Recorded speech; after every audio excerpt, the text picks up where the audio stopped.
We're here. We're here. What's going on, everybody? Happy Sunday to you all. In case you were wondering who I am, my name is Antonio Bryce. I am the creator of the comic book series brand. We have raised nearly $74,000 thanks to the kindness of good folks such as yourself. But this isn't about me today. I have another artist in our creator series here. He's got a book called Salem Monster Hunter, and I'm interested in getting to know this young man. Ladies and gentlemen, please welcome Preston Asevedo. How are you? I'm doing very well at the moment because I'm on your station. well, welcome. Just got through watching a little bit of the football, watching my Titans go to Atlanta and get a win. I was surprised by that, but that's awesome. But hey, I'm here today, and Preston, tell us about Doc Samson Monster Hunter. Doc Salem. Monster. Doc Samson is the Hulk character, right? Yeah. Doc Salem is the it's made like I'm a huge Mary Shelley's Frankenstein type of like buff, and I love all the classic black and white monster films, like the Universal monsters, and I'm also into like Lovecraftian horror stuff like that. But so I based Doc Salem on it's kind of a continuation of Mary Shelley's Frankenstein, where instead the monster he dies or whatever, like Dr. Frankenstein gets horribly wounded by his creation, and so he's left and he's dying, and his assistant Igor goes and he injects Doc Salem with Dr. Frankenstein with his elixir of life, the same elixir they used to bring his monster to life. And Doc Salem goes into this Dr. Frankenstein goes into this slumber for decades because Igor's an idiot. He doesn't know how to he never completed the process. So you're sticking with the Igor thing, though. You're sticking Igor. Yeah, it's not easy. Yeah, when he wakes up, it's a completely different world. It's a world where monsters have taken over the underworld, and Victor Frankenstein, the name Frankenstein is outlawed now. So if he was to come forward as Dr. Frankenstein, he would be tried for crimes against humanity because of the damage his monster had, perpetrated on civilization, I guess. And so he dons the guise of Dr. Salem, and he goes out and he brings rogue, like he kills rogue monsters and stuff like that. But that's the story. Okay. Well, first of all, it's Frankenstein. For all you young Frankenstein fans out there, Mel Brooks is the genius. But let's see here. But I've got you pulled up here. I want to actually now tell me, am I wrong here? Are you doing everything on this, or what's going on? I'm doing the story and the pencils. That's it. Okay, so you're not your colorist or any of that kind of stuff. No, I did some of the inks and for the cover, and so my inker got his chops going. And I one of my best buds, he's doing the colors, Johnny Segura, and another friend of mine is doing the inks, Aaron Wolf, the Wolfman. Okay, so based on what I'm seeing here, it looks like now, and what you told me about the story, it sounds like Dr. Frankenstein, after he got wounded, he had to inject himself with whatever he used on Frankenstein's monster to save himself, or is that incorrect? Well, Igor injected him. Oh, Igor, okay, yeah, or yeah. Igor. Yeah, I included a couple of the first couple of pages on the Indiegogo, and it kind of illustrates what's going on. It's something I've been thinking about for a while. Like, I've done indie comics before, and like after a while, I kind of lost interest in them. But this this one's one that was easy to do, and it kind of just flowed out. You know, it wasn't something that was hard, and I wanted to pay homage to the golden age of comics. You know, where you had it was fun to read comics back then, and there was this magic about it. It ignited your your creative fluids, I guess. So that's where I wanted to go with Doc Salem. I wanted to be a comic where anybody could read it, whether you're 5 years old or 25 years old, you know, and for the kid in all of us. yeah, and it's just fun. Like I wanted to include like secret messages where you can decode it with a decoder and stuff like that. You know, maybe a page where you can cut out Doc Salem's mask and run around as Doc Salem. Yeah. Well, let me look, because one thing I've noticed, your colorist seems to be doing more of a kind of a 4-color type style that works with you see some look like computer accents on it and stuff like that, but it looks like he's doing basic kind of like 4-color that works very well with like a newsprint type book. Well, he's doing what's called cell shade. It's something that a lot of anime uses to go ahead and do their, whenever they do their colors. Honestly, I wasn't sure how well it was going to work with my artwork, because I'm a high detailed artist. I don't like skimp on any of that. But after I've seen the first couple of pages, I was like, it's perfect. Like, it's like the candy coating on top of, anything, it came out great. I mean, look specifically, like, you check this out. This is like a Hulk page right here. It's pretty basic, green with some shading, got the purple down here. I mean, that's what I'm saying. It would transfer very well to like newsprint type style. It's not overpowering with all the shading techniques and stuff that doesn't, I've seen some books that are colored like that, and then they're printed on like newsprint and the colors don't transfer very well. Well, I kind of see like modern comics. I think they're too serious. Everything from the art to the story, like they're dealing with really adult themed issues. And one of my favorite books is Mike Allred's Madman. Like his book, anybody can read that book. Like anybody. And his colors are a lot like what we're using with Doc Salem. Yeah.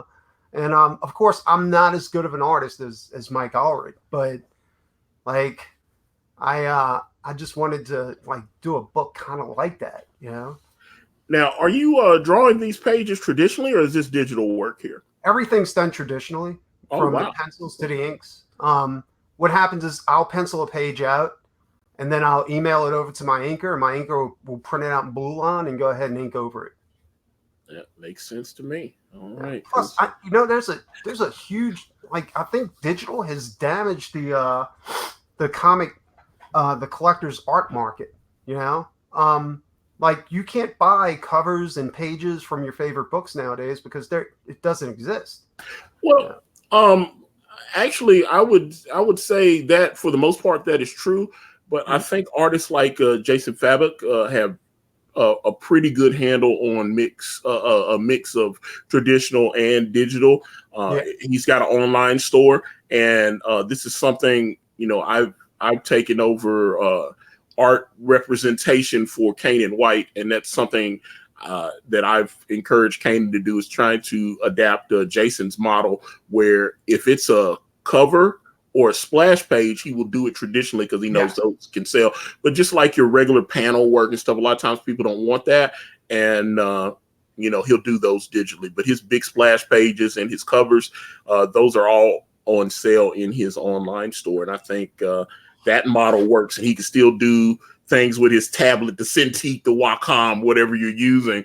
But it's good that you can actually still buy original art from artists like Jason Fabok, even though they're primarily digital. Well, I have a buddy of mine, and he what he does is he'll pencil everything out on a computer, and then like in Manga Studios or Sketch Artist Pro or something like that. Clip Studio. Yeah, and then what he'll do is he'll print it out and ink it traditionally, because his motto is you always need an original, as far as stuff like that goes. So let me see. You've got what, 4 covers here, am I saying?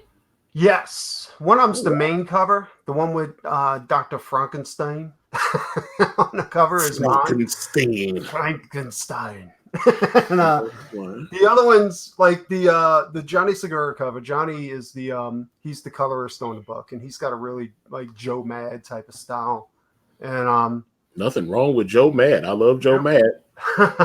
Everybody loves Joe Mad. Oh yeah. I mean, I'm going back 30 years now. I'm like, oh. And the other two at the top, one of them is a friend of mine, Tim Lottie. He works on Ghostbusters for IDW, and Derek Donovan. He's one of the best artists I know. He's got a really interesting Kirby-esque style.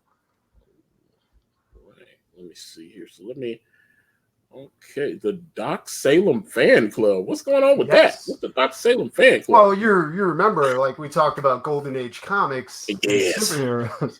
They had fan clubs back then. That's one thing that we don't have anymore is fan clubs, where you get updates and stuff like that. And a decoder ring. Mm-hmm. Well, honestly, on this campaign, I couldn't afford a decoder ring. Like I couldn't make it available for a good enough price to make myself happy. So for the Doc Salem fan club, I made sure to introduce something like a membership card, and on the back of the membership card, it's got a decoder, so you can decode any messages that are inside the book. Oh, so do you have stuff like that in the comic? You got like little hidden messages? Oh yeah, I think stuff like that is cool. Okay, yeah, okay. So I'm back up at the top here, and I'm looking at your perks.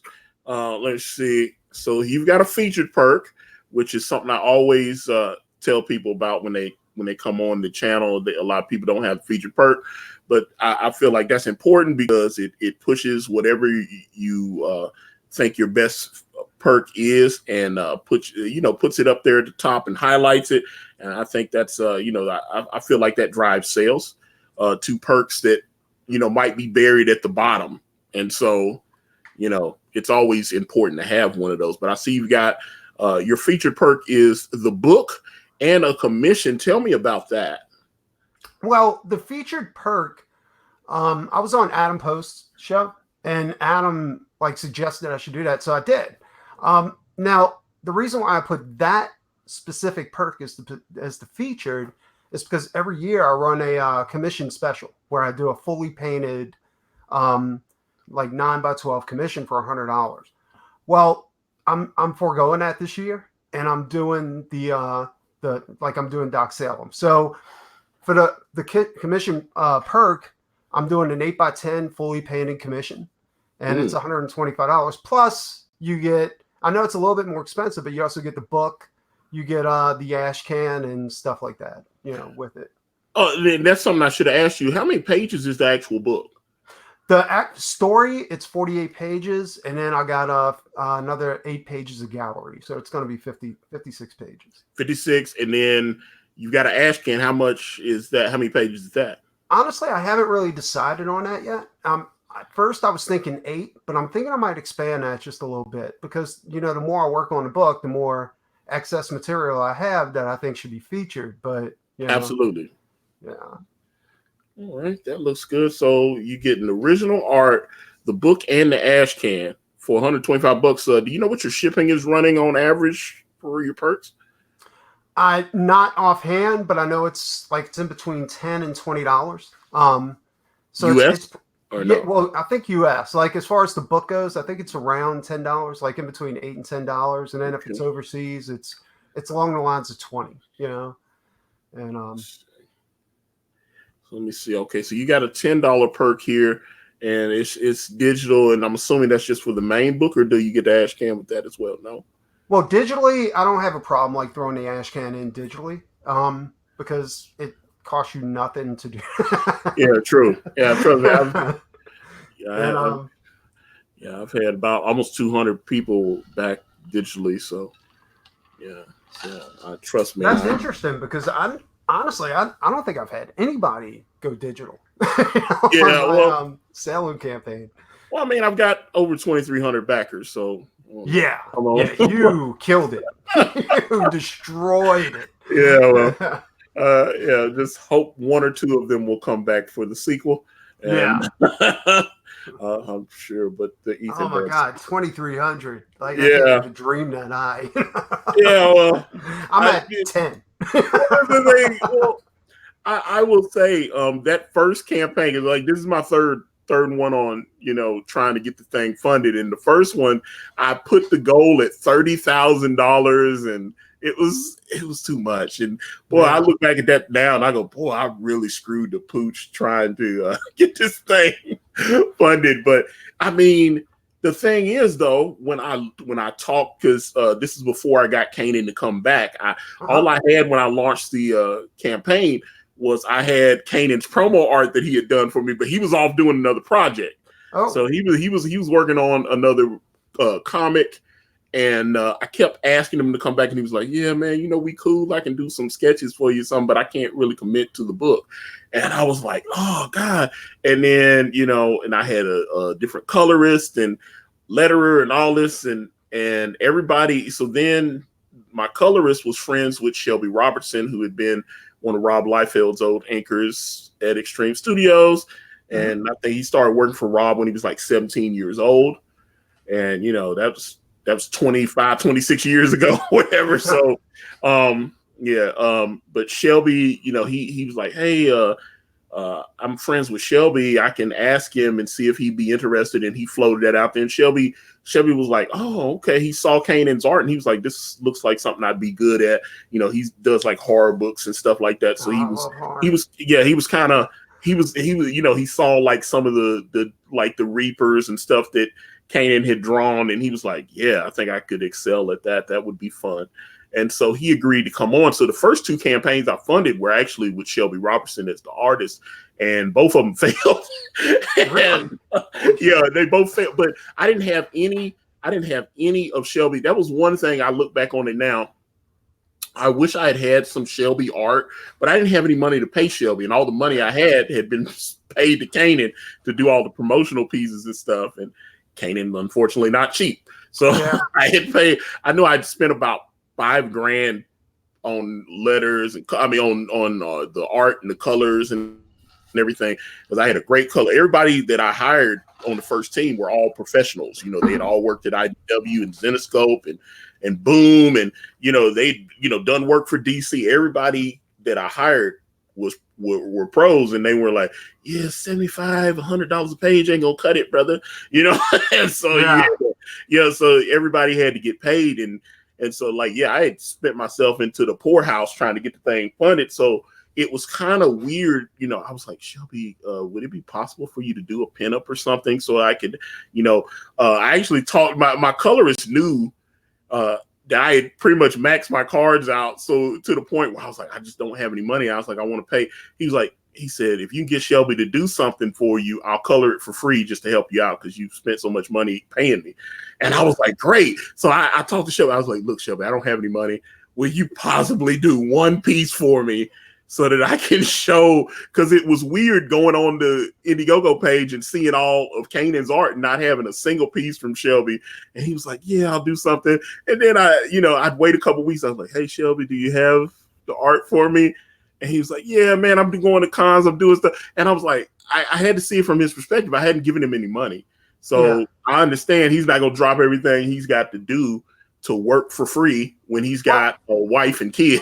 No, I totally get that. And I've noticed, like, I've had to ease off on, like, getting paid like that. You know what I'm saying? Because things are changing now. And with the crowdfunding campaigns and stuff like that, like, I've realized that you have to, like, I'm fine with doing a couple of pages to help people out to go ahead and get their campaign going. And then we'll go ahead and, like, you have to wait till the campaign's over with. You see what I'm saying? I mean, seriously, no, because that's something I've thought about a bunch of times. Because everybody's like, "I can't believe this campaign took you 3 times to fund," and I was like, it makes sense to me though, because like I said, I didn't have everything I was showing was all Kanan's art. So then when people would contact me and stuff, I was like, They'd be like, yo, man, this art looks dope. And he's going to do that. And I was like, well, actually, the art you're looking at is from another artist that did promotional art for us. But Shelby, I'd send, and I would send them things that Shelby had done. And they were like, oh, Shelby's great. But it was different. It's a different style. Shelby's style is, Rob I noticed Image, all the Image guys tended to hire people that drew like them. It was a house style. Yeah. And so if you were looking at the guys that worked at like in Extreme Studios, even an inker like Danny Meeke, who has gone on to do everything, but Danny Meeke was Rob's inker on a bunch of Extreme books. Oh, he was his go-to guy. And but he knew how to do that style that Rob likes. But I thought that was the only style, but I've noticed his work on a lot of like DC books and stuff now. And he's just a great inker. He can mimic anybody. You know what I'm saying? Yeah, I was talking to Adam about that. And the thing is I don't like house styles. I can't stand them because it like you don't see what the artist's real work is all about. You see him trying to copy whatever artist is popular. Like that's why I like the 70s and 80s and 60s is because everybody had their own style. I mean, you had Bob Hall, you had Arthur Adams, you had John Burns, and then you had Walter Simonson, Neil Adams, Oh God, Neil! Oh, his page layouts were insane. John Buscema, anything, anything. I mean, there's so many great. Oh, it was rich. You had a rich, Like I'm even thinking like Herb Trimp or oh my God, man, I could just geek out on that stuff. But I just want to say one thing. Like that's what I like about the Comicsgate community is everybody's got their own thing going on, and everything's wildly different than the next, but it's all high quality. And I got to say another thing too. Like these are the nicest people I've ever come across. Like they just want you to succeed. That's one thing. That's one thing with Ethan. Ethan's just like, hey man, help each other, man. Help each other promote. Oh my God, you guys! Like that, It's like it used to be. You throw a book out there, and people are like, "Good luck." Well, I try to retweet and I try. Obviously, I let people come on the channel, and just like people helped me in the beginning. But it was that's one of the things, when I look back on like my failure, I had the campaign up for 60 days on Indiegogo, raised $95. And like I say, Shelby was very busy going to cons and stuff. So a lot of times I would tweet things out and I'd be like, hey, it's featuring art from Shelby Robinson. And I wouldn't get very many retweets or anything. And I was just like, I was sitting there going, Shelby's kind of busy and I don't have any money. So it was going to be very difficult to, Shelby's a sweetheart and I appreciate him. He's a consummate pro and everything. But I have to, when I look back on it now, like I said, I didn't have any money. He's got a wife. He's got a daughter. And, he was like, if you get funded, holler at me. But I just didn't. And, based on his page rate and the page rate of my colorist and the letterer and everything, I knew that just asking for like $3,000 wasn't going to get the book funded because I was asking at that time, it was going to be 100-page book and, it was going to be 100 pages, full color, letters, the whole nine. And, Shelby was going to do it. And, so I'm like, I got to pay him for 100 pages. I got to pay the colorist for 100 pages. I got to pay the letterer for 100 pages. Then I got to pay him for the covers, all this. We were going to do art sales and all this, that was all it. But I just didn't have very much going on. And, like I said, that piece never came. And then, so I was like, well, maybe it's because of Indiegogo, because everybody's like, no, Indiegogo, you can't fund comics on. So go to Kickstarter. So then I took it over to Kickstarter. And when I took it over to Kickstarter, at first, within the first 24 hours, we had raised about almost $300. And I was like, well, that's a better experience than what I had on Indiegogo. But then it died. Once you go out of the new listing section, I wish there was a way to keep your, like, that's one thing I will say about Kickstarter. When they put you in that new listing section, if it has anything going on for it, you'll get a lot of eyeballs at first. Yeah. and then they take you out. They only keep you up for like a few days.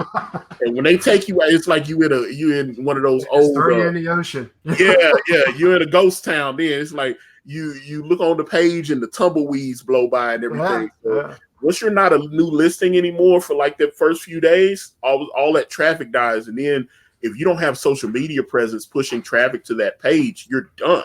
So I think that's what's going on with Doc Salem right now. Is I'm getting stalled out. You know, like I had this big rush at first, and because you were in the new listings. and plus, I contacted everybody personally on my friends list on Facebook and things like that, and they were really good. Like I had some really loyal customers that immediately, no questions asked, they came in, they're like, "Fun, you know, here we go."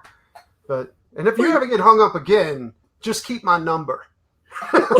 See, you know what's so funny? It's like that's something I heard Doug Tenable say. He's like, "Hey, if you set your backing quota kind of low," he said, and you message your friends, he said you should have some friends that'll buy your comics and stuff. And I got a lot of friends on Facebook, but they don't really read comics.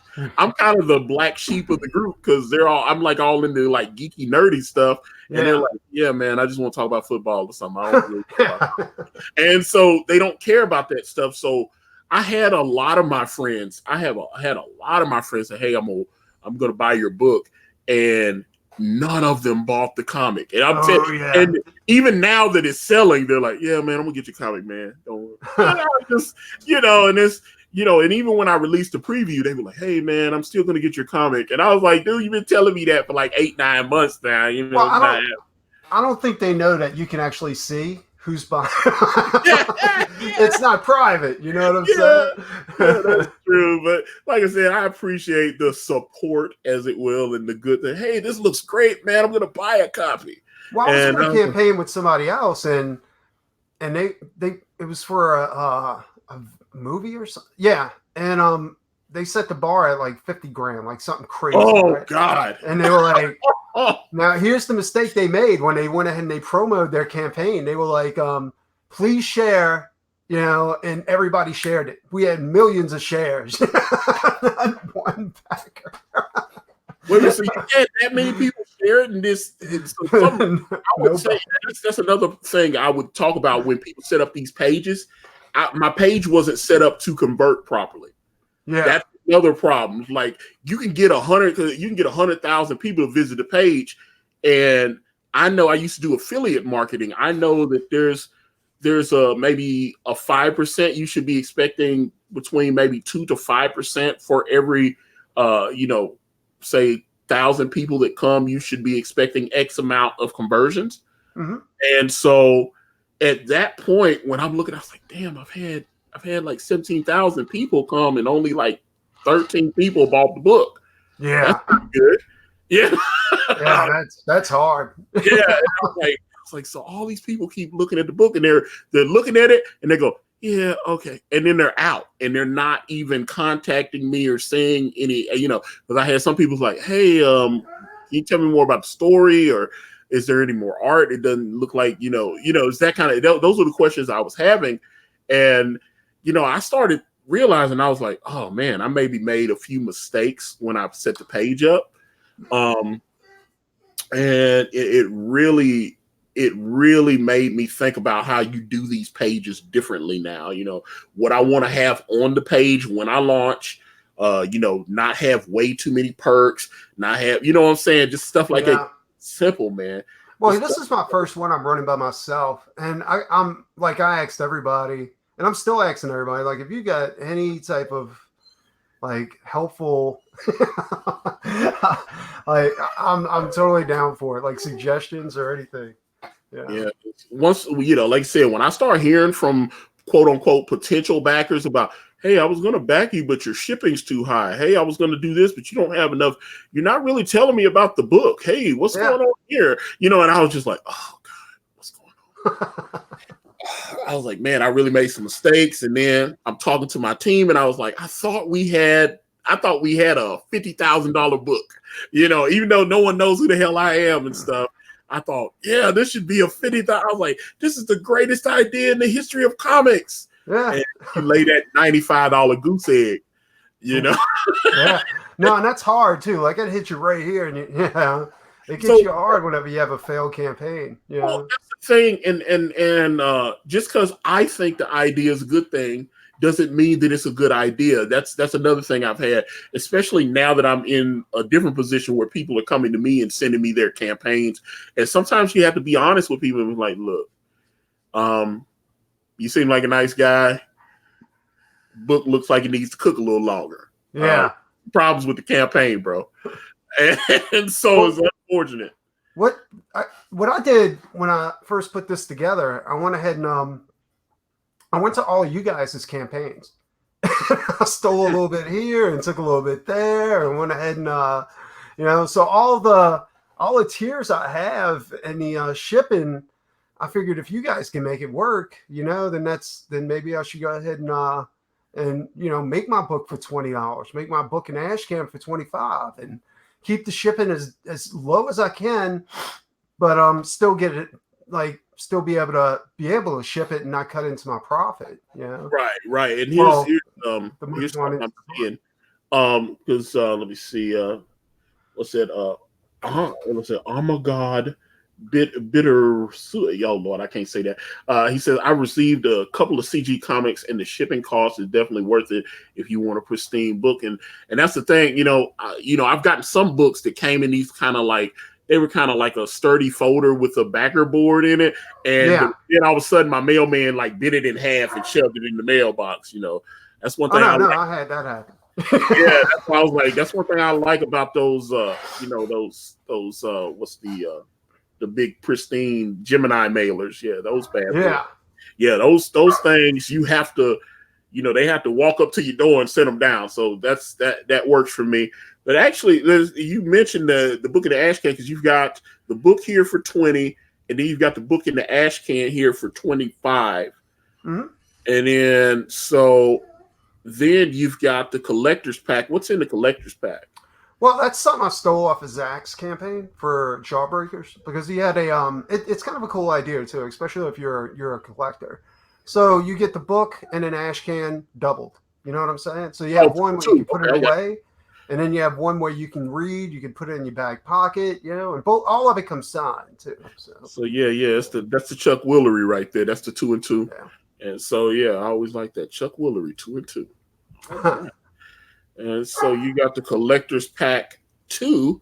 So what's you get the book, the Doc Salem ash can, the Derek Donovan alternate cover, the Tim Lady alternate cover. Is that right? Yeah, it's all the alternate covers. And then Johnny Segura alternate cover. Okay, so you get the book and you get all the covers, and you get that for $80.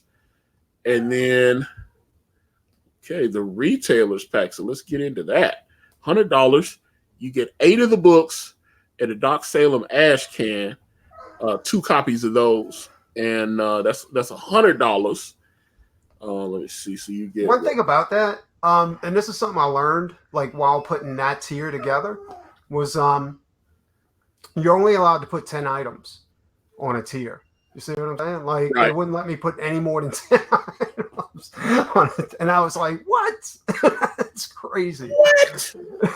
Yeah, man. But that's something I'm going to be juggling with on this, as we get ready, to go into fulfillment, because I know how I kind of want to set the next campaign up, so I want to do a few things. Okay, can you give me 1 second? I'm sorry. Yeah. Go ahead. Really quick. All right. So, all right. Well, while he is taking care of that, let me. You got the Doc Salem fan club here, and this one is $200, and it gets you the book, the Doc Salem ash can. You get a commission, which looks like it is an 8x10. You get the Death by Tentacles T-shirt. Oh, okay, yeah. So you get the T-shirt and you get the official fan club ID card, which, according to Mr. Asevedo, it will have some kind of decoder on the back of the card, and he's got like hidden messages in the comics that you'll be able to decode by using the card there. So there you go. Well, they used to have this comic series way back. I'm talking like the silver, like golden and silver age, um, Captain Midnight, right? And it was back then that was the character. You had a decoder. You could still get the decoder off of eBay. That's how many they made, and it was made out of metal, and you could do all kinds of stuff like that with it. They had the Captain Midnight radio show, and I kind of want to do something like that with this. I want to bring back like an army of people for it. Yeah. All right, guys. I've got Preston Asevedo here. He has got a book called Doc Salem Monster Hunter. It is on Indiegogo funding right now. The link, of course, is in the description if you are so inclined. If you like these images that you're seeing on the screen here, and you are possibly in the mood for what looks like to be a fun comic that is like a throwback. Like I said, you talking about like secret messages and stuff like that. I thought that's kind of a cool idea. Maybe I might need to steal that. Hey, look, that's what we're here for, to do. Yeah, but it's fun, right? I mean, it's supposed to be fun. Comics, they don't need to be serious. They don't need to be about politics and all this crap. All that. So this is a $300 a piece of comic book history perk here. You get the book, the ash can, the Death by Tentacles t-shirt, the official fan club ID card, and a piece of original art from Doc Salem #1 as drafted by Mr. Asevedo. But I'm assuming the inks you said the inks were being done digitally, so it's the pencils. No, inks are done by hand, but oh, really? Okay. Yeah. We just like communicate. We live in 2 different states, so but an original pencil page will be by me. Okay. There you go. Okay. And this should cover it. So this is the cover to Doc Salem Monster Hunter #1. Yeah. And you can buy it. It's one of a kind. It's $800. And then you also get the book, the ash can, the Tentacles t-shirt, the Death by Tentacles t-shirt, the fan club ID card, and the covers to #1 to Doc Salem #1, which, if I'm not mistaken, this is it right here. That's it. Yep. You would get this cover as crafted with love by Mr. Preston Asevedo.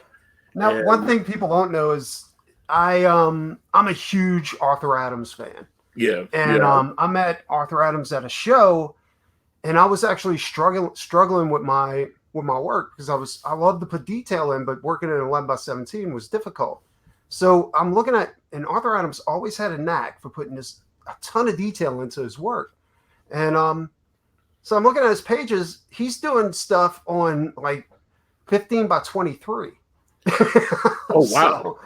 So I upped my page size to 15x23, So when you get that cover, the whole page is actually 19x24, but the drawn area is within 15x23. Oh, so you used, I know Ethan did, what was it? He did the cover to the, what was that? The cover, the comic book price, the cover, the comic book pricing guide. I can't remember the name of it, but he did. It was the Flash and Green Lantern on it, and the Overstreet. That's what it was. He did the Overstreet pricing guide, and he used the oversized board on that one. This is what I use right here. Yeah, hold on. This is a page from Micah's book. Hold it up, because let me pull it up, because I want to actually put the spotlight on you so we can actually let's see. Hold on, if I can get this to work. Let's see. Boom. And it should go right to you there, hopefully. See, this is what I work on, and this is a piece of 11x17. So you see the difference. Like, there's a huge difference. Yeah. Oh, wow. Yeah. Okay. And so you scan that. So how do you scan that? Because I know there's some. I saw some printers that are big enough to scan like 11x17s. Well, I got an 11x17 scanner printer combo, and I have to scan it 4 times and then put it together in Photoshop. So okay, I saw a guy doing a tutorial on that, on how to scan oversight or like double page spreads and stuff like that. He was showing, he had a tutorial, and that was something he was saying. He's like, you could scan it and then you could put it together in Photoshop and then you'd be able to color. And I was like, wow, that just sounds like a lot of work. It is. It's a lot of work, especially when you're dealing with more than 24 pages. Oh, yeah. Actually, when you're dealing with 24 pages, it's a huge amount of work. Yeah. And that's, yeah, man. So you look like you're putting a lot of work in, brother. That's why I'm like, okay. Hey, if you like what you're doing. Hey, ain't nothing wrong with that. I got you. Okay, so let me see. Let me go to the chat. Let me see, because Zay Comics, if I can pull that up, he said, book looks great, fun. I'd love to work with Preston in the future. Let's do it. Yeah, man. That's always a good thing, man. That's you know. Well, I'm a workhorse when it comes to this. Like I can do a few pages a night, like 2 or 3 pages.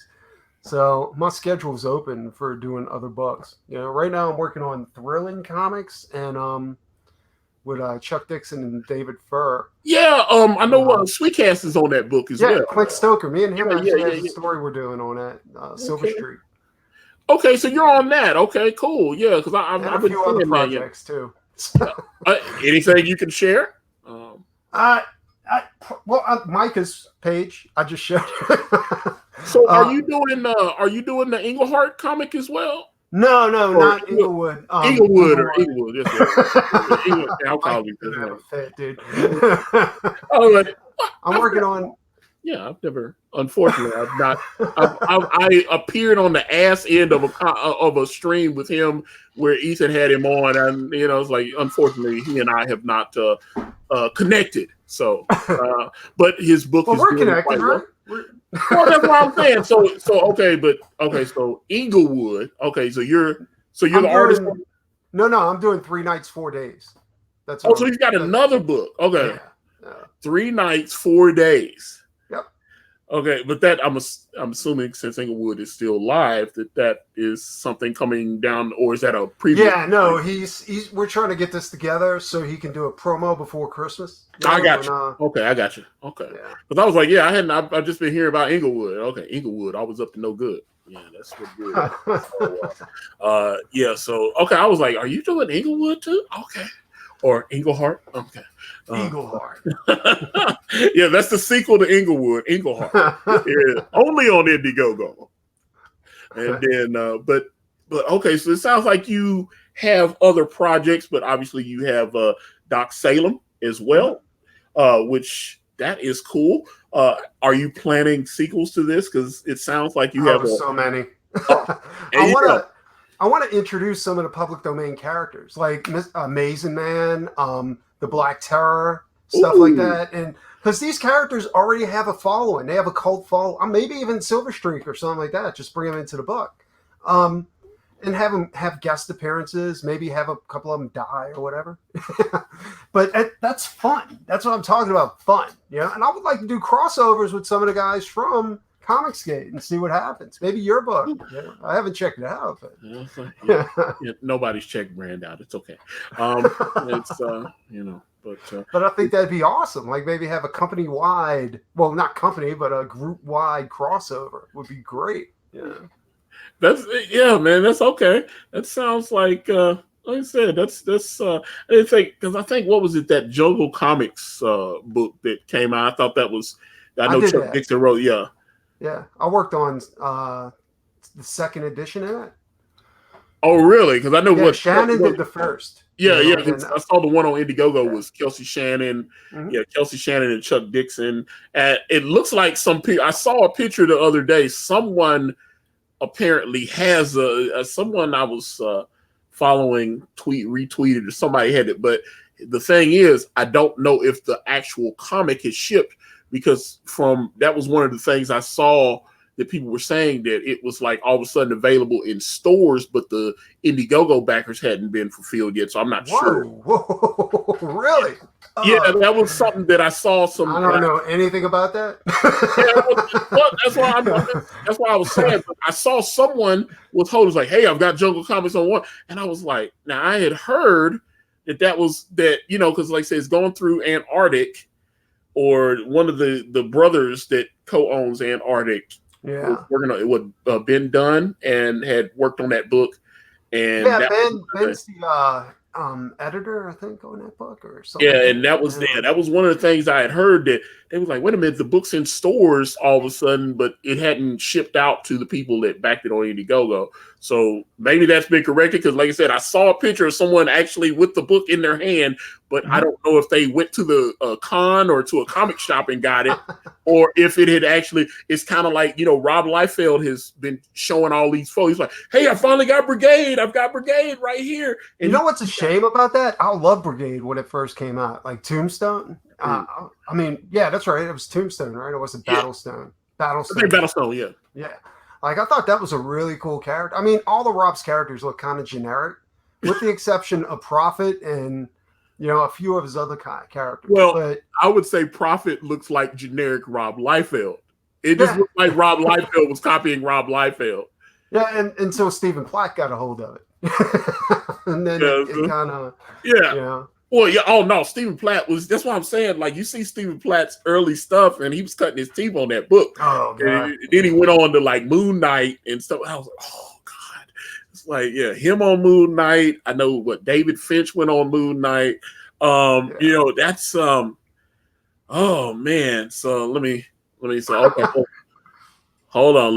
I see someone giving me some clarification in the chat on Jungle Comics. Like, Jungle Comics hasn't been corrected. Still waiting for backers to get there.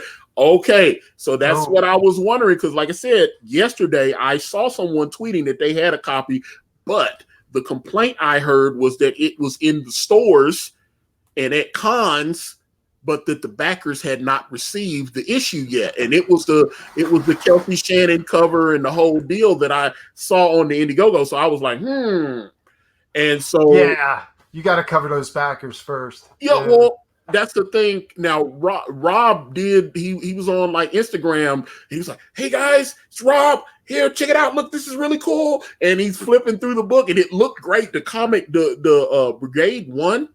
Mm-hmm. It looks fantastic.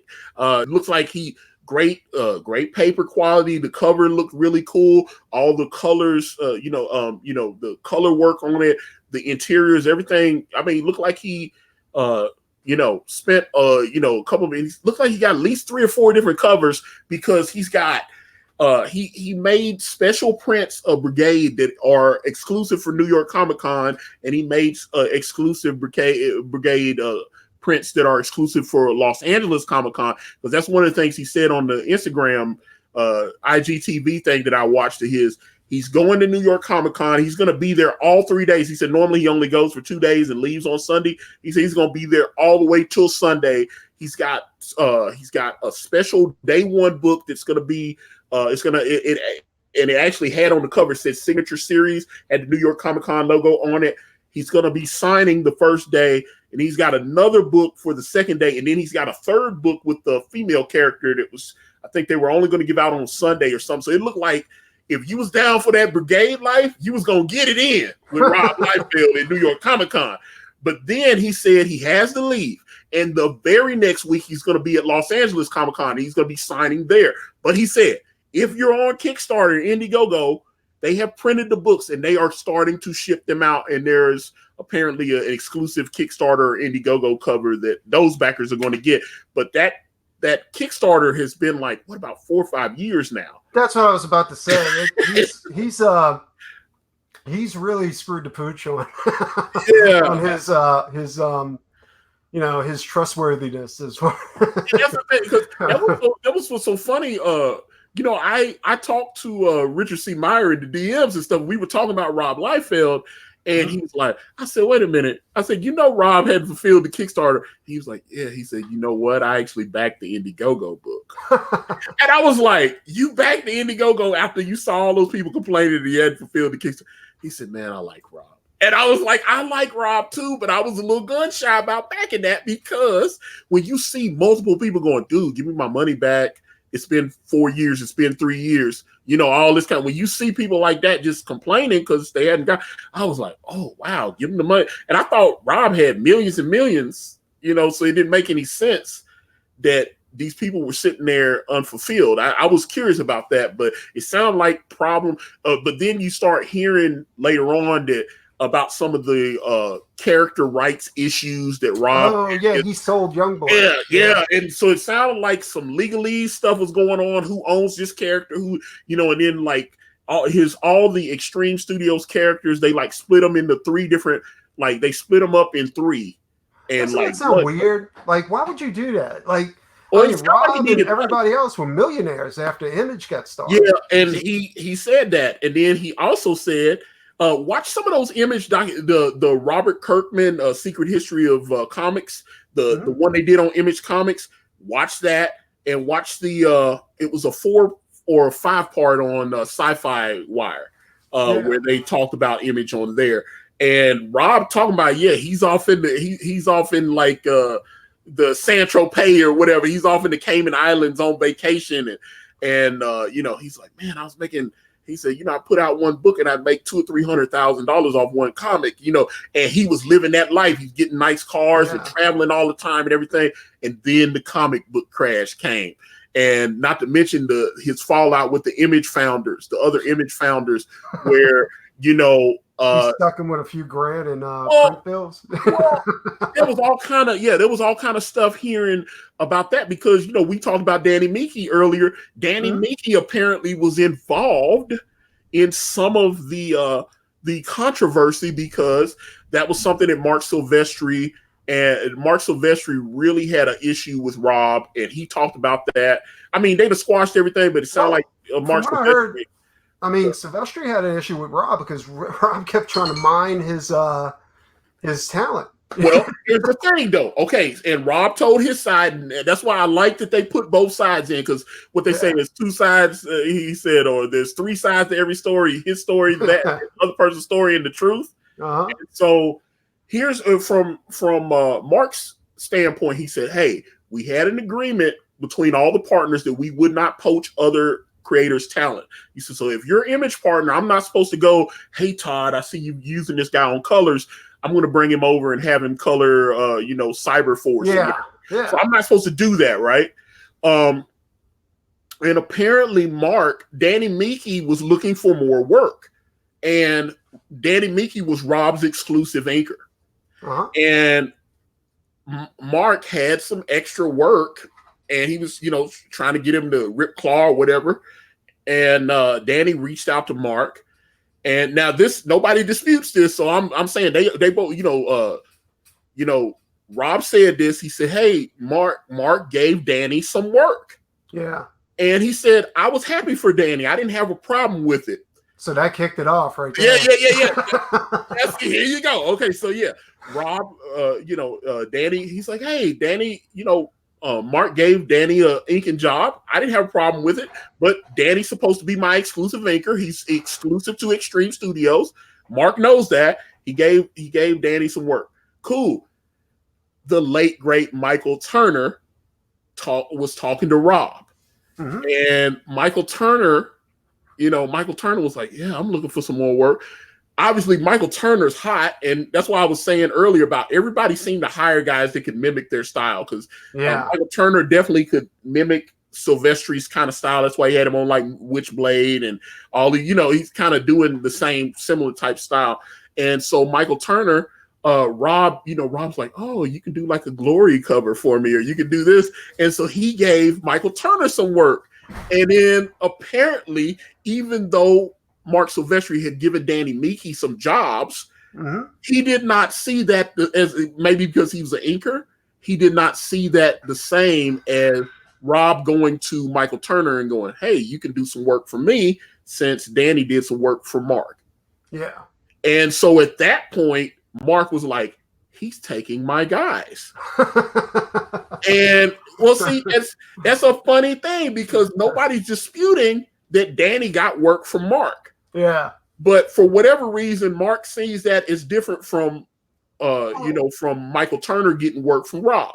I see that. I see sounds like they both did something, but Mark, when he tells the story, he doesn't mention the fact that he gave Danny Meeke some work. Well, Mark's got that Italian blood. I know what he's talking. So I got the same thing. That's why I was sitting there going, but I got to tell you, there's a huge difference between There's a huge difference between me going ahead and calling you up and saying, come over to my side or whatever. And then there's the difference between an employee saying, I need more work and you can't provide it for me, so I'm going to go look around. Yeah. Well, see, there you go. And so I know Mark talked to some of, because I know he was tight with like some of the other guys at Image. I know he was tight with Jim and Todd and stuff, and some of the other guys had started kind of hating Rob anyway. They had, and then there was the whole, Jim at that point was kind of on his way out, because he actually did the homage. He did the Homage Studios thing. He was kind of like, I might need to separate from the whole Image Comics thing, and he decided not to. There was a lot of things going on, and then they did the Heroes Reborn thing over at Marvel, and and Rob says that everybody from Image was supposed to come back to Marvel and do that. They were all supposed to get paid. It was supposed to be this big mega event. All the Image founders were supposed to come back, do covers and stuff. Well, all the founders except for McFarlane. No, it was supposed to be everybody. No, that's the thing. Everybody was supposed to do it. That's Rob said, that when they were talking to Marvel, they wanted all the Image guys, not just him, not just Jim Lee. They wanted Eric Larson. He was like, hey guys, come back. We'll do this. Everybody will make a bunch of money and it'll be huge. And we'll give you guys, you can do whatever characters you want, and we can do crossovers, everything. It doesn't have to be a big competition. And Jim was needing money. So it sounded like a great deal to him, because he was putting out way too many. And you look back on it, was putting out way too many books. Yeah. So Wildstorm was definitely putting out way too many books. And so was Extreme. Yeah. Extreme was putting out too many books. Yeah. And so that's why, matter of fact, I'm supposed to have, I asked Dan Fraga, would he come on? He said he would, so I got to set that up. So I would really like to talk to Dan. Dan's got the scoop. Yeah, Rob didn't get along from what like I said, I want to talk to Dan. I want to get that Fraga boom going. I want to talk to Dan Fraga. So, matter of fact, maybe I need to DM him when we. I was a huge fan of Rob Liefeld's style. I just wasn't a fan of anybody trying to mimic Rob Liefeld's style, because nobody can pull it off like Rob. Yeah. Well, that's why. But I mean, that's the thing, though. Like, I would see Stephen Platt stuff, and Rob would ink him. Yeah. You know what I'm saying? And I was like, he's getting. But that's why I'm saying a lot of those Extreme guys, like Merritt Michaels and stuff like that, they were all his guys. That's why, but he's still cool with Merritt to this day. Yeah, he's still cool with like Shelby. He used Shelby on Deadpool Bad Blood. He's supposed to be using Shelby Robertson on Deadpool Batter Blood if that project ever comes out, because that was one of the things Shelby said. Yeah, we were supposed to be doing the sequel Deadpool Batter Blood. Well, I like when Major X came out. Like, I was seriously impressed with Rob's style on Major X, because his anatomy got 1,000 times better. A lot of people don't agree with me. That's fine, but and this is one of the things I've talked about with Rob Liefeld. I felt like he let so many people get in his head about his style that he started he started working on the faces too much, working on the feet and the hands, because everybody's like, oh, he can't draw hands, he can't draw feet. So he ends up, if I got to be honest, when I see the new stuff now, a lot of it looks boring to me, because it looks like he let them get in his head and he's trying to draw like them. He needs to draw like Rob Liefeld. Oh yeah, definitely. Yeah. And it's like it's the same people that like hate on Ethan Van Sciver, talking about he can't draw and all this kind of thing. Ethan doesn't listen to them, and he keeps doing that. The trolls. The trolls is like you were like a mediocre artist at DC Comics. I gotta go pick up a copy of Green Lantern. Yeah. I saw Green Lantern Rebirth. It was okay. Nothing big there. He drew and Flash. It's a Sinestro Corps. Yeah. I mean, he's okay, but Ethan's not special. He's not really that good of an artist. That Cyberfrog, that looks barely above Rob Liefeld level. And I was like, do you have eyes? Look at this. Look at oh my God. I was like, oh. They're jealous of that $750,000 he made off of that Cyberfrog book. Yeah.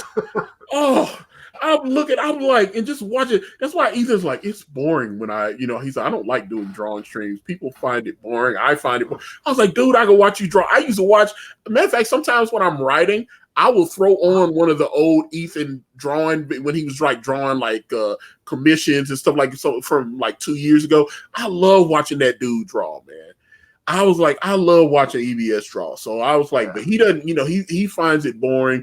And even when he's like, hey, this is a silent stream, I'm just gonna draw. Well, he's kind of right about that too, because I did the same thing with my YouTube channel. Like I figured every time I draw or paint something, I'd go ahead and put it on YouTube. And it didn't get that many, like people aren't really interested in that. Yeah, I don't know. I was like I said, I joined this channel when it was really Comic Artist Pro Secrets though. Mm-hmm. He only had about 3,400 subscribers at that time.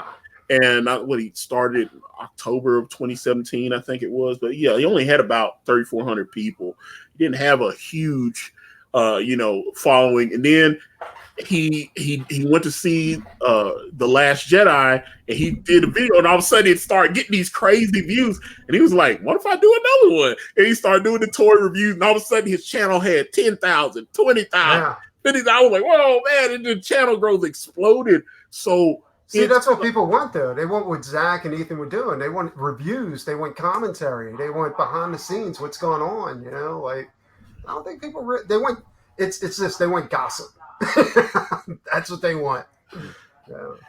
It was like Young Darth Vader. The worst part is everyone going nuts over the little ripples in the book. I got my copy, and I'm telling you, there's actually a CGC grader here in town. I could take it. I guarantee you, I'd get at least a 9.4, 9.5 on my copy. My copy came in. The pages look great. I'd get a nice grade on it. Anything that's printed is going to have ripples. I'm sorry. Yeah, and I was just, the way it is. Yeah, and that's why I was like, but that's why I'm saying some people are hating just to hate, it's just, they're confusing the fact that for whatever reason they don't like Ethan Van Sciver, so they've decided to hate on anything he does. Oh, Ethan cheaped out on the paper and all this kind of stuff. I was like, I had the paper. I flipped through the book. The ink wasn't running off on my hands. The colors. Exactly. I'm just saying, the colors on the pages look really, really good. That's what I'm saying. So I don't want to hear that, man. I was like, I was very satisfied with the copy I got. But people say, oh, you're just kissing Ethan's ass. Okay. And I was just like, and my honest opinion is if I didn't like the book, I wouldn't even done a video on it. That's the truth. Because I do consider Ethan a friend. So if I didn't like the book, the better thing for me to do is just be like, all right, let me just not do a video on it. And then I'll just, and then I can, that way I can just be a good little soldier and not really, but I liked the book. I was like, man, art's dope. I liked Cyber Frog back in the 90s. It was good. Yes. Yes, so did I. It falls within that Ninja Turtle type of, realm, but it's even better now, to be honest. I mean, because it's the same, like his style never really changed that much. He got better. Well, that's one thing I would say. But no, if you look at the early Cyberfrog stuff, it's definitely more cartoonish.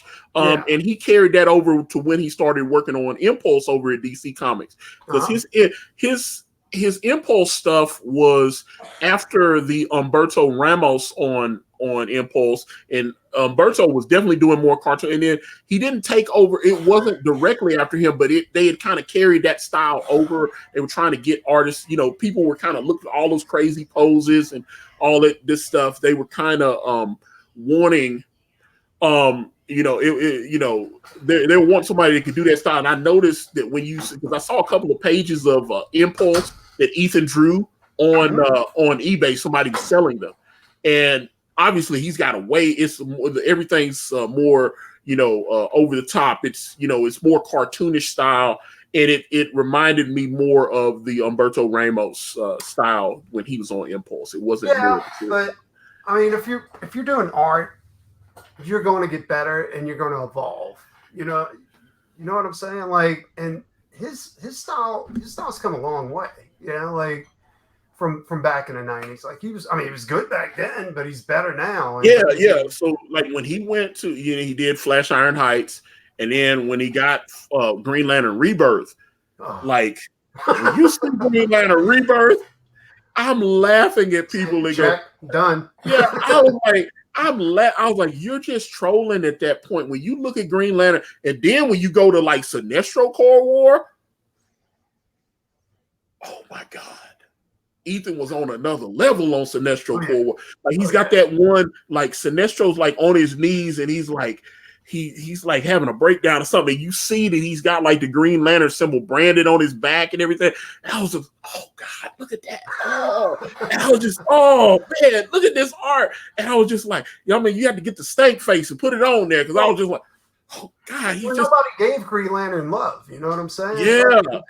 Until Ethan came over, I was a Green Lantern fan, but I wasn't a fan until they took over that book. Yeah, Ethan was killing the game though. I was like Sinestro Core War. He was, I was just like, oh God, he's killing them. And I was like, come on, man. And I was like, somebody get a cop. I'm like Jim Ross on WWE. Somebody stop this. Somebody stop it now. That's when I was looking at Ethan, I was like, oh my God, somebody break this up. Oh, good God. We've got a slobber knocker here. I'm looking at Ethan's stuff on Sinestro Core War, and I'm done at that point. I was like, oh my God.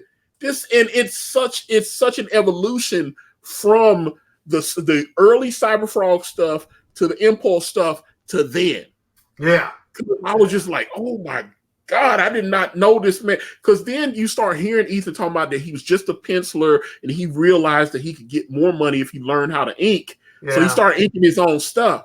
And when he started inking his own stuff, it's over with. That's it. It was a wrap. I'm like, that's why I was like, these people, I've seen pros try to snipe at Ethan and talk shit about his art, and they're not even qualified. No, there's a lot of bad artists in business right now. Like you pick up any Marvel book, and it's a good chance like it's going to have a great cover.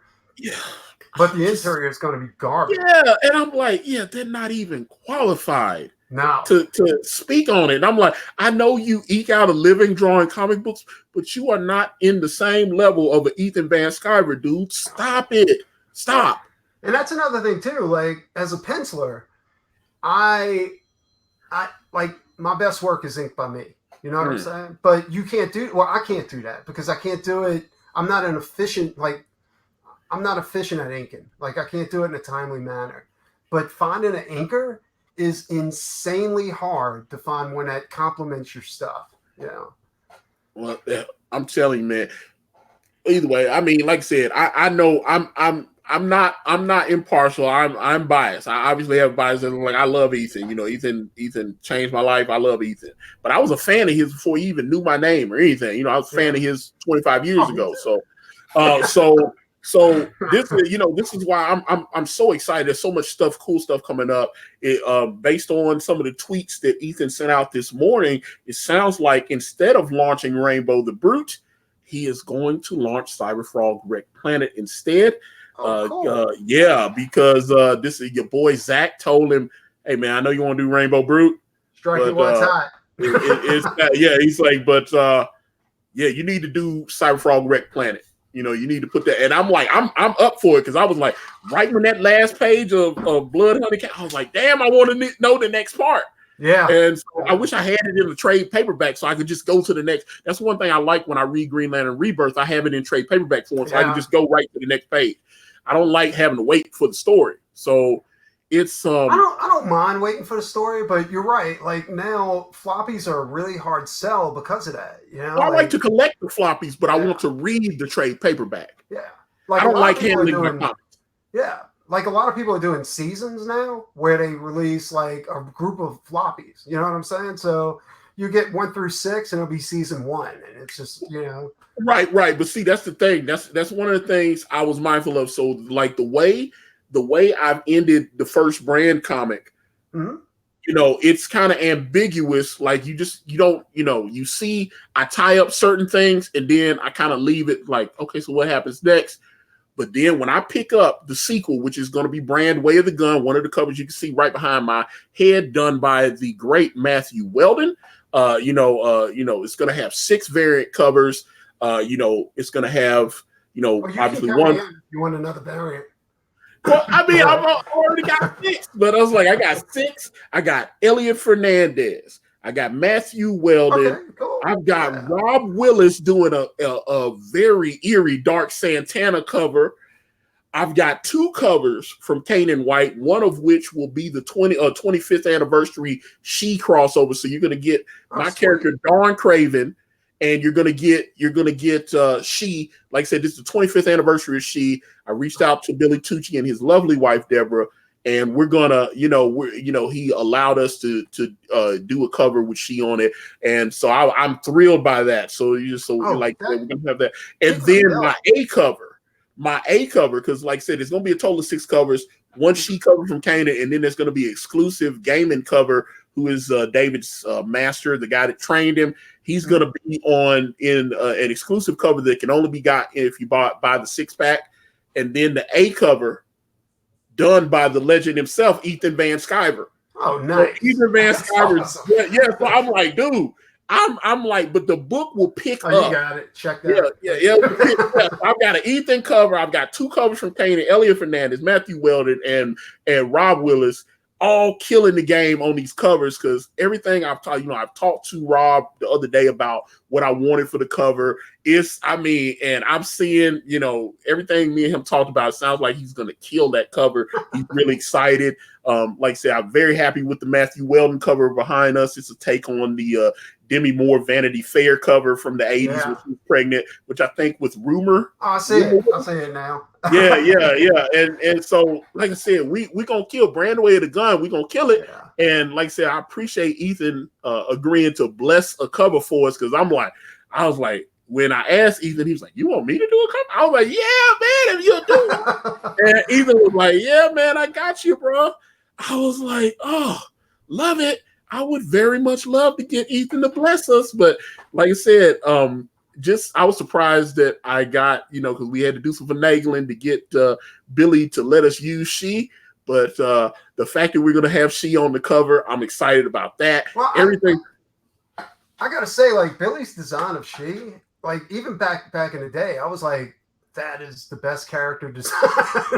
Well, yeah, and I know they're about to launch. I think probably sometime in October, She Return of the Warrior. So it's gonna be, and I'm looking for. I can't wait to back. I backed the Zombie Sama comic that he had. I bought the sketch cover, so I'm very much looking forward to getting my Billy Tucci sketch cover. And man, so like I said, I'm excited. I know with Ethan blessing us and the She cover and all the little bells and whistles we're gonna have. Not to mention the book it'll be a bigger comic. Me and Kanan back on it. The debut of Dark Santana in Brand. Awesome. So we will see it.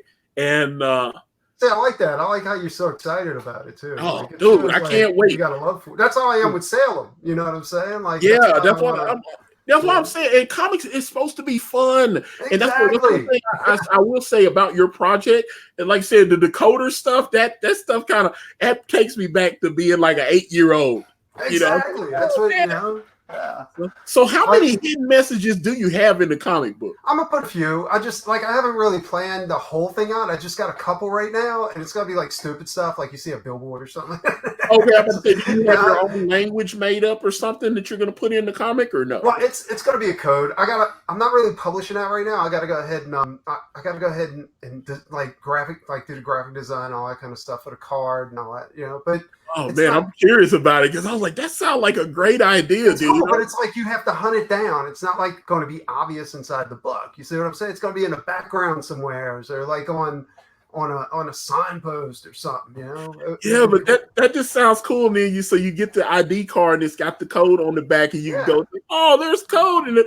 Because it's like when Todd McFarlane used to do the Spider-Man covers, and he would hide spiders in there. Yeah, you would hide all the little hidden spiders. I remember I would get the cover, and like if you looked on his signature, it would be like McFarlane, and then underneath it would have like 4 or 3 or whatever. He's letting you know how many spiders he hid on the cover. Really? And you can look on some of these Spider-Man covers, and he actually talked about that like on Facebook. Like he used to do the Facebook lives, and he's still there. Man, Todd needs to come to you. They have a McFarlane YouTube, but he doesn't use it. But he be on IG. It's like, hey guys, it's Todd. This is Spar 300. I want everybody look at this card. Look at all these cards. And he's doing all that. And then now he's going, hey, Spar 301. It's coming out. It'll be out next month. It's great. Look at all these covers. And he's doing that. But McFarlane would hide the spiders in there. And like I say, you see McFarlane, you see like 3, 4, whatever. And so now I'm looking on the cover. And now you got to find all the spiders. But you see, that's cool because it got you interested in the comic. Like it makes you like, you're not just looking through the comic. You're like, all right, that was a cool comic. You're like, you're all into it. Like you want to find that, And I like that. That's pretty awesome.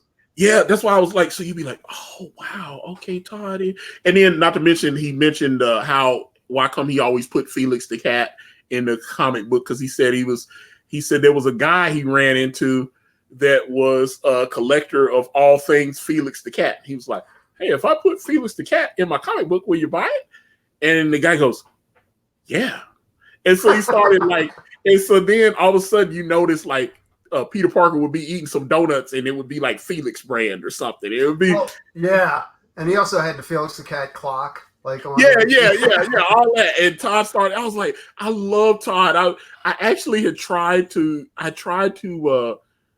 see would he come on my channel about 8 months ago, and I got like one of those little form letters. Oh yeah. And so I was like, I know, like I said, I know Todd McFarlane's busy. He's not gonna come talk to my crazy ass on YouTube. Well, man, have better luck getting the president. but that's the thing, and it's like, but I got Jeff Smith. I got Steve Englehart. Awesome. Nice. Yeah, I got Jeff Smith. I got Steve Englehart. I got Ann Nacini. I had Sanford Green on. I've had Mike Barron on my channel. Obviously, Ethan Van Sciver. You know what I'm saying? I love Mike Barron. Yeah, Mike Barron. Yeah, it's like, I've like I said, I've got more people coming. So it is possible. I was like, I thought Jeff Smith wouldn't come on my channel, and he came on my channel.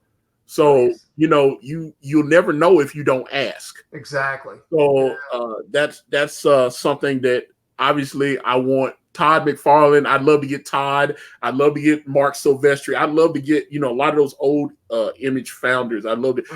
That's my childhood right there. Like to get Mark Bagley and just.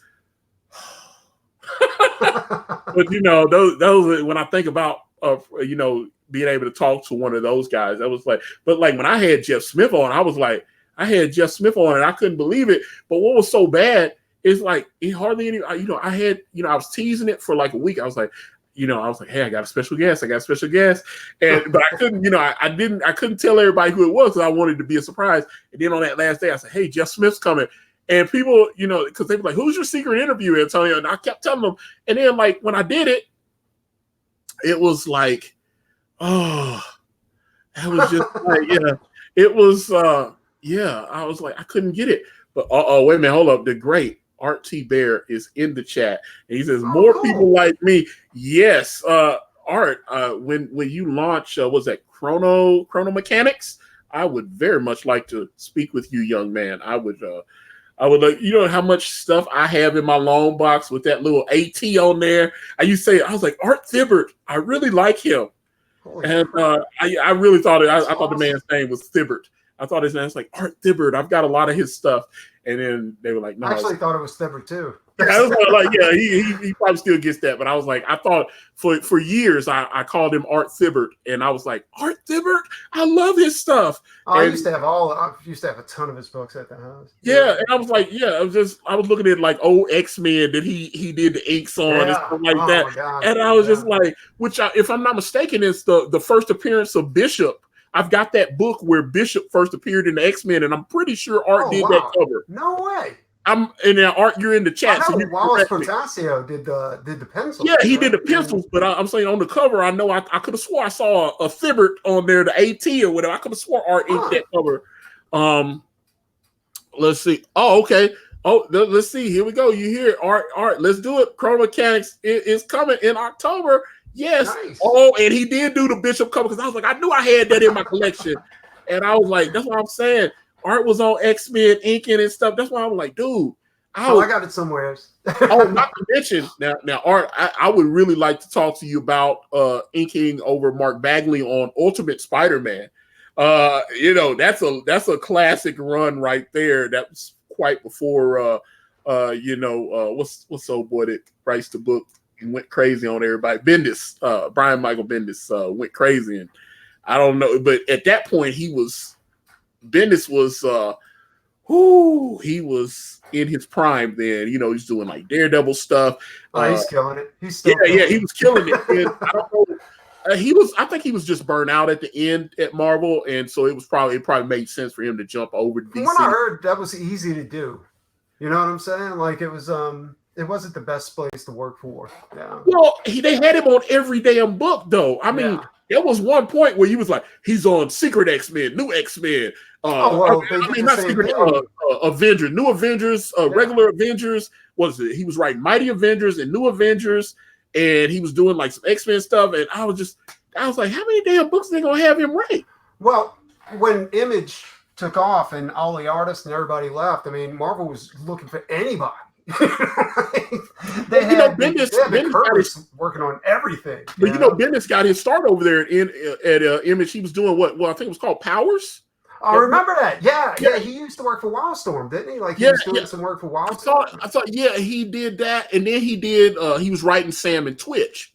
Yeah, he was writing Sam and Twitch for McFarlane, and he got offered Spawn, and that's something else that they talk about in the Secret History of Comics with Robert Kirkman. Is for a little while that Todd McFarlane and Brian Michael Bendis didn't talk to each other because. And Brian said that Todd feels like I chose Marvel over Spawn, and that's not exactly what happened. Yeah. So, his Sam and Twitch run was going very well, and Todd was like, "Hey, write Spawn." I think Angel Medina did the art on that too.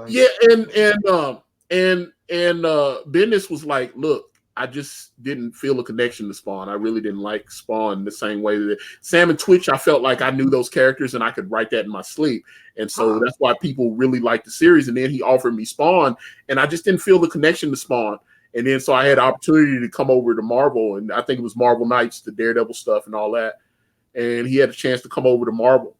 And so that chance, he took the opportunity to come over to Marvel, and all of a sudden he said, for a little while, him and Todd didn't talk. What? Are you serious? Well, Todd always had like a big chip on his shoulder when it came to Marvel. Like he hated Marvel. I don't know if he still does, but You talking about Todd? Yeah. Yeah, well, that's Todd. When Todd left, he just seemed like, he was just like, I'm on some F Marvel stuff. And he says this proudly. I've seen a couple of interviews where he's at cons talking, and he was like, I'm the only Image partner that didn't go back to Marvel. And he takes pride on that. Oh, he should. They've offered him they've tried to back the Brinks truck up to him. They was like, let's do Spawn Spider-Man. Are you serious? Dude, they've tried to get him so many. He's talked about it. He said, he said no. He said I wouldn't feel right doing that because I'm an Image partner. I'm trying to promote and build Image up. And I was like, but all about the brand. But he had no problem. He had no problem doing Batman Spawn. Yeah. Well, I think it's because he never worked for DC. Like he had a lot of bad blood. He did like way back in the beginning. Yeah, he was on what was it, Batman Year 3 and all that. That's what I'm saying. Justice League. Yeah, so he did some stuff for DC, but he just and now he's got that big toy contract with DC, which starts next year. That's why he was at San Diego Comic-Con promoting all those. He's promoting the new toy line that they've got with all the. I mean, Todd's got. That's the thing. Todd makes so much money. He's barely making any money off of comics anymore because you look at Spawn sales numbers, and he's doing like 40,000, 50,000 a month. And before you gotta see like 40 or 50,000 to Todd because he's the only one getting the money. You see what I'm saying? That's like Ethan sold 4,000 copies of Cyberfrog. Over 17,000. Oh, 17,000, and that was $800,000. I mean, you talk over about 900,000 now. Yeah, and then you talk about Todd selling 40,000 copies of Spawn. Can you imagine? That's a ton of money. But I'm saying, yeah, but the Spawn sales had dropped. He was doing about a year ago, he was doing like 25, 30, 35. Yeah. He had dropped, and then it was like, hey, we're getting ready to go to 300. All of a sudden, he was getting a bunch of press, and all of a sudden, you start seeing those sales going 35, 40, 45, 50. I saw some of the sales, it was like 55,000, and I'm pretty sure he probably crushed that because he had like 13 covers for Spawn 300. And he did. J. Scott Campbell. He had like J. Scott Campbell and Greg Capullo. He did a couple covers. There was so many. There was a cover. I saw somebody, it was like a 10-pack or something that you could buy at one of these online comic shops. And he's like, you can get 10 Spawn 300. It'd be all the different covers and stuff. Yeah. Like you get a whole pack for like $70 with all the different covers. And I was like, yeah, that's cool, man. I would love to get in on something like that. But Todd, like I said, he takes pride in the fact that he never went back to Marvel. But I was like, if they say, hey, let's do Spawn Batman 2, he's there for whatever. Something happened at Marvel that kind of. His stories from Marvel were that they gave him so much crap about Spider-Man, even though his sales were insane. He was killing. He was selling out. His book was selling more than anybody's. Yeah, and they were like, "Don't make the eyes so big. Stop making Spider-Man look like he's doing a pretzel or whatever." Yeah, and that was one thing. Watch the Todd McFarlane documentary. I think it's called "The Devil You Know." And someone loaded a copy of it up on YouTube, actually. But the Todd McFarlane documentary, he talks about that. They tell him, hey, don't do the webs like that. And he would double down on it and stuff. Like, hey, don't make Spider-Man's eyes bug out like that. And he's like, all right, sounds like I need to make them even bigger. So there was a lot of bad blood. He doesn't like taking orders from people. Yeah. Todd does not like taking orders from anybody. Well, anybody who's truly creative doesn't like to do that. And so if you tell Todd McFarlane what to do, he will go in the complete opposite direction, and that's his deal. So I understand the pushback. He was like, yeah, man, I'm not feeling that, man. I'm gonna do what I want to do, and if I'm over at Image, I can. But for a fact, just based on the sweetheart deals they've done with Mark Silvestri, that they've done with Eric Larson, they've done with Rob Liefeld, to have them come back over and work at Marvel briefly, they will get out of Todd's way and let him do whatever he wants. Oh, now they will come back. Now they will. Back in the day, no, they would have 20 years ago. Remember, they went bankrupt. Yeah, that's why the Hero Reborn thing, because they was like, man. Everybody. No, I remember that. That's why Heroes Reborn happened, because they were like, we can't. He said, everybody thinks Fantastic Four is a big comic. We can't sell Fantastic Four. We can't sell Avengers.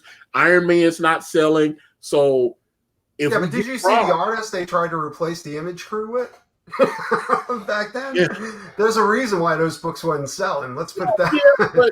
But I will say, and I did this, I had Elliot Fernandez on my channel a couple months ago, and we were talking about, I thought Marvel actually came up really nice looking on some of the replacement Image artists. When Image Partners left, you look, Joe Madureira comes in, the Kubert brothers. Well, the Kubert brothers were first. They were the first people to jump in there to go ahead and save Marvel, like from the artists, when they left. But so you get the Kubert brothers later. But you also get Ian Churchill.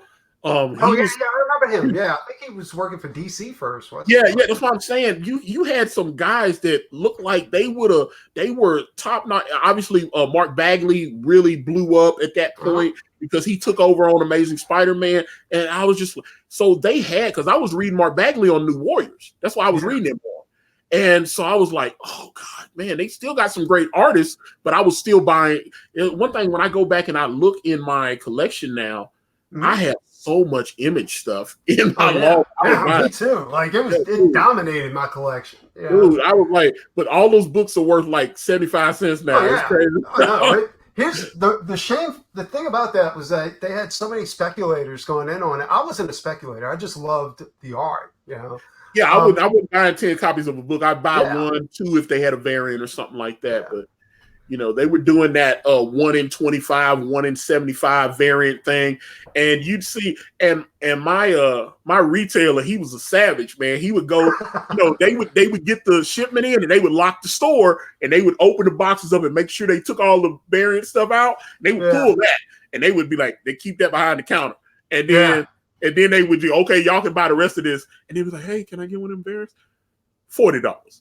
Oh yeah. No, those variants went for a ton of money. I never fell into the variant trap. You know what I'm saying? Like, I just went to collect comics. Like, I didn't want to go down the road where there was I need the chromium, or whatever. I have, there was the Angela miniseries. There was the Angela miniseries that was illustrated. It was illustrated by Greg Capullo and written by Neil Gaiman. And Neil Gaiman, there was a Angela variant, and I have it, and I paid like $40 for it. I saw one on eBay for like $12. I was hot.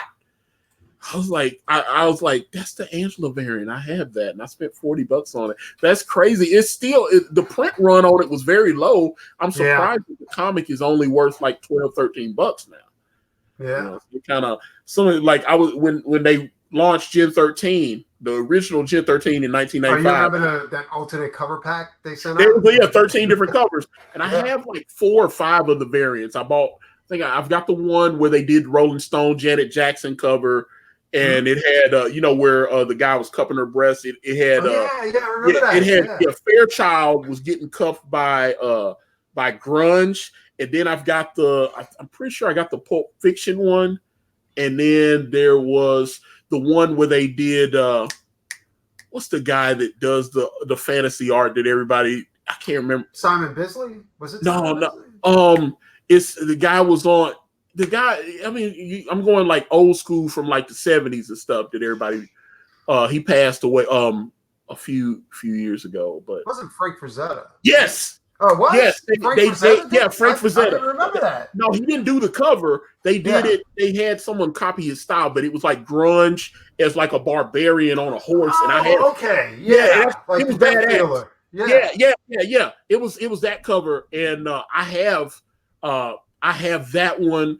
So yeah, there were a couple of those, and then they had a sketch cover. You got me thinking now. I'm gonna have to look for that cover. No, dude, you can get it. That's what's so funny. I was telling somebody the other day. You can see all those covers on eBay now, and they're like $7.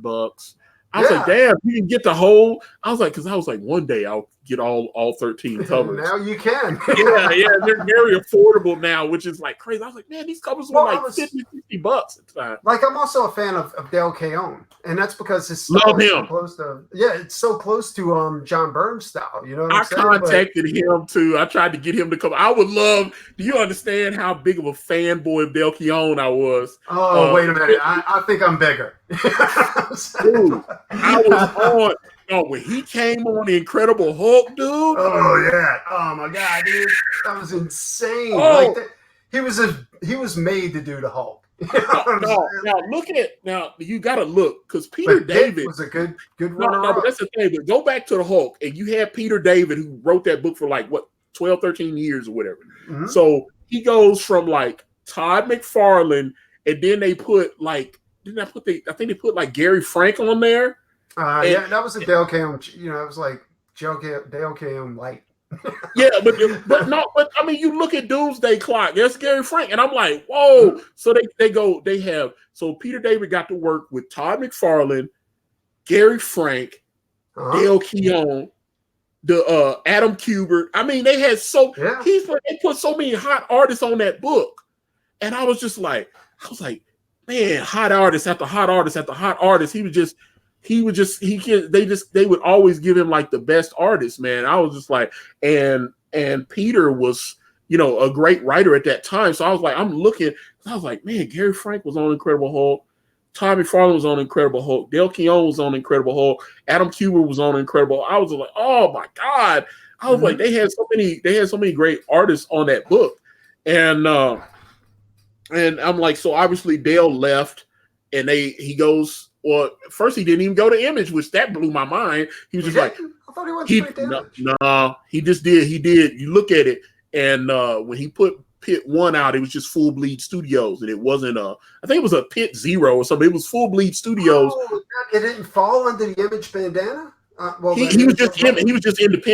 He was just independent. Okay. And so he Full Bleed was just his imprint, and it wasn't part of Image. And then he joined Image, and then they started, but he couldn't keep the schedule going. Well, that's what I was about to say. That's the only thing I didn't like that really left a bad taste was I love Dale Keown's work so much that as soon as anything pit related, I bought. But then he started slacking because I think he Yeah. was concentrating on music more than he was Well, yeah, concentrating and on. I've seen some interviews with him, and it just sounded like he got bored drawing comics, and he's like, Yeah. "I'm not meant to be on a monthly schedule." You know, he doesn't want to be. He don't want to be sitting there. Oh man, I gotta have this because that's one thing I've noticed about Kanan. I was like, Kanan, I gotta have this by such a. You can't give Kanan a deadline like that. Kanan has to be. I've noticed Kanan seems like he has to be inspired. He goes through these bursts. Like he gave me 2 pages this morning. We're down to we only have 3 pages left of Brand to draw. Yeah. And so he gave me 2 pages this morning. It's like he went, I didn't hear from him for like 2 days, and I woke up this morning, I had 2 pages. Yeah. And I was like, okay. So I was like, he needs to, I mean, it just, you can't, he's just not going to be that guy. He's not monthly comic book guy. But when he sits down at that table, he'll sit there for like 6, 7, 8 hours, you know, and draw and stuff.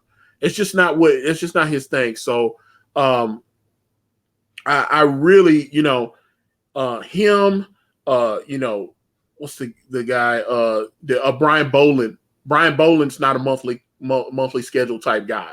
He just can't be. He's slow. His style is extremely detailed though. So like when you look at like the Killing Joke or the Animal Man stuff he did and everything, he's not gonna be monthly schedule guy. Well, that's why they have relief artists too. Like because Angel Medina, I'm also a huge fan of Angel Medina's work, and Angel, he'll tell you like they hire Angel Medina months ahead of time so he can start working on a book, and then he does a couple of issues to get it started, and then once the book's released, he'll keep going. Then they have a couple of relief artists that they throw in so he can catch up, you know. And but Dale, what he did was he let his pit crew come in and do like issue after issue after issue, and I wasn't buying a book for pit crew. I was buying a book for Dale Keown, you know. Yeah, it's like when Todd wasn't on Spawn, and you know, Todd, because like Todd's like, okay, well, I'll just like do the inks and I'll write the story.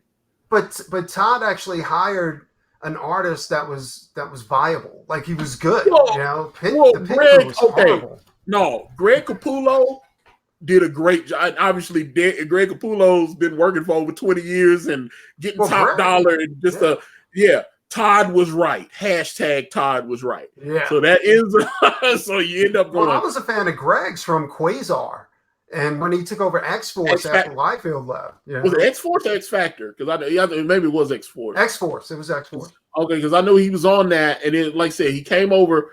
He came over and started doing Spawn, and I was upset that Todd wasn't drawing the book anymore. And then I saw the Angela miniseries. Yeah. And I thought Greg, I was like, this is beautiful. I wanted him to draw Spawn. And the thing is, I really thought at certain times, because I loved Neil Gaiman's story. So I was like, Todd, just kind of come up with plot points and let them handle it. Because sometimes I felt like with Spawn, Todd was too hands-on with the story, and I felt like he should have brought a writer in. Yeah, I felt the same way. Like that's one thing that Zach points out is that like Todd was overly wordy when it came to pages. Like he would put great art in, but then he would do these sick storylines where it was just like you were reading like a book, like a comic book.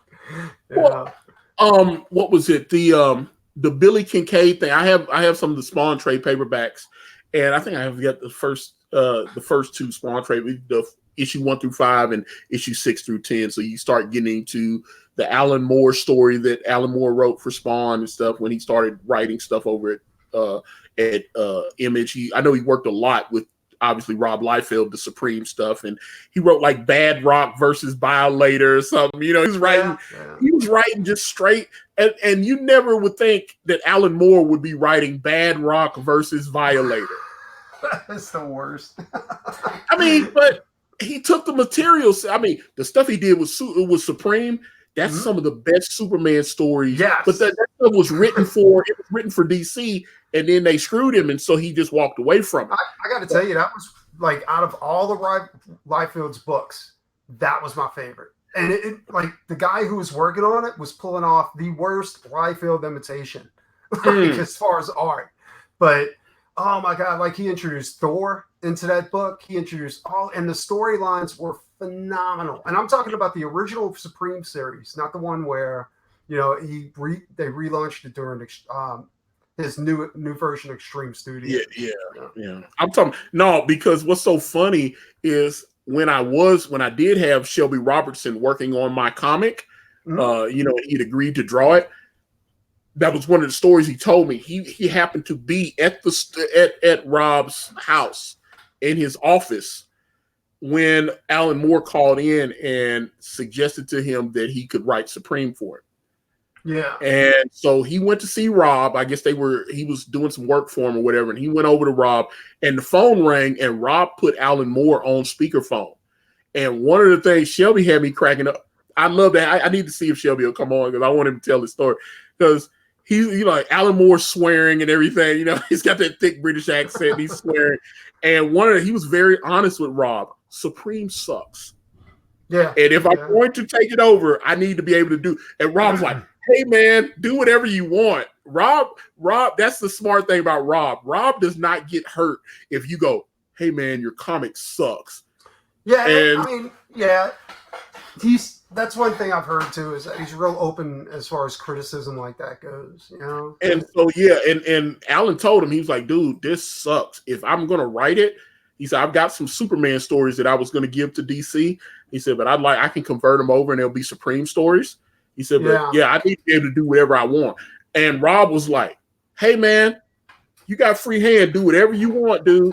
And all of a sudden, Alan Moore wins an Eisner for writing a love letter to Superman. Like he won an Eisner Award. That's some of the best. That's some of the best Superman ever. No, dude, you can get the trade paperback on Amazon. I've told people multiple times, go look up Alan Moore Supreme. If you like Superman and the way it's supposed to be, read Alan Moore Supreme stuff. Like I say, he won an Eisner for that. It is some of the best classic golden silver age Superman stuff that you will ever read. That is a love letter to the Man of Steel right there. Alan Moore is a genius. He's an angry little man, but he's a genius. And so I meant to ask you, Fat Andy in the chat said, what kind of mic are you using? I was like, so what kind of mic? I'm using a Blue Voodoo. Blue Snowball. I'm sorry. Blue Voodoo is a cabinet. Yeah, I need Is it bad? No, I mean, but I've got great audio. I meant to ask you that question earlier. We got to talking and stuff, but oh man, I've had fun talking to you, Preston. This has been awesome. I appreciated you coming on. Sometimes you get people come on and you never know. You're just like, man, I can't talk. That's why a lot of times I have somebody on and I get them out of here within an hour or something because it's like you notice the chat that the audience has built since you've come in. I've noticed. You're like, well, sometimes they were like, okay, Antonio's got a stiff on today. We're talking about stuff that's exactly in my wheelhouse. Yeah. Some people are like, yeah, man, Antonio got a stiff on. I'm not gonna stick around, but good luck. I'll leave a thumbs up on the video and get out. But like I said, it's been fun. Your book, Doc Salem Monster Hunter, it looks really, really fun. Please, guys, check the link in the description.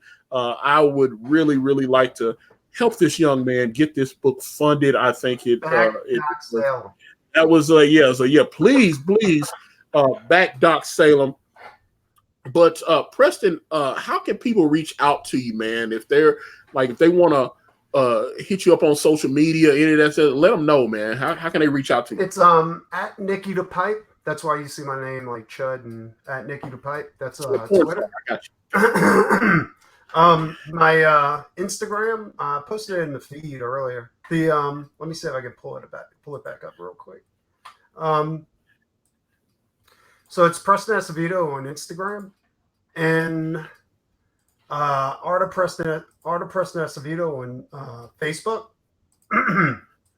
And that's pretty much it, I guess, for right now. And if you guys that follow me on Twitter, I actually, if you happen to come across it later, I did tweet out a link to Doc Salem Monster Hunter on my Twitter timeline as well. And please check that out. And of course, again, it is in the description for those of you that might come back and watch this thing later. But Preston, again, pleasure talking with you, sir. Bona fortuna, my friend, on getting your book funded. I think it looks like a fun romp, and you've kind of taken me back to my childhood, so I like it. See, that's what I want. That's what the book's supposed to do. That's what I'm saying. So that's what I'm saying, man. Y'all get out there, and it looks like the book's pretty affordable. Get out there, and if you got a few extra shekels, get behind this project and help us get it funded, please, please, please. But Preston, before we get off, why should they back Doc Salem Monster Hunter? Because it's a it's a very non-political read. It's something that you can get lost in, and it's fun. That's why. All right, guys. Well, we're going to wrap it up. My thanks again to Preston Asevedo for showing up here today and having a lot of fun. I've enjoyed having you guys hang out in the chat. But with that being said, I'm going to wrap this video up. And if you guys want to reach out to me, I'm on Facebook, Instagram, Twitter, and right here on this YouTube channel everywhere is at Akari Press. And if you type in akaripress.com, it will take you directly to my Indiegogo campaign for my comic book series brand with the phenomenal Kanan White. We're on Teespring. We're on Amazon.com. The links to those are in the description. Thank you guys so much for watching Doc Salem Monster Hunter. I'm out.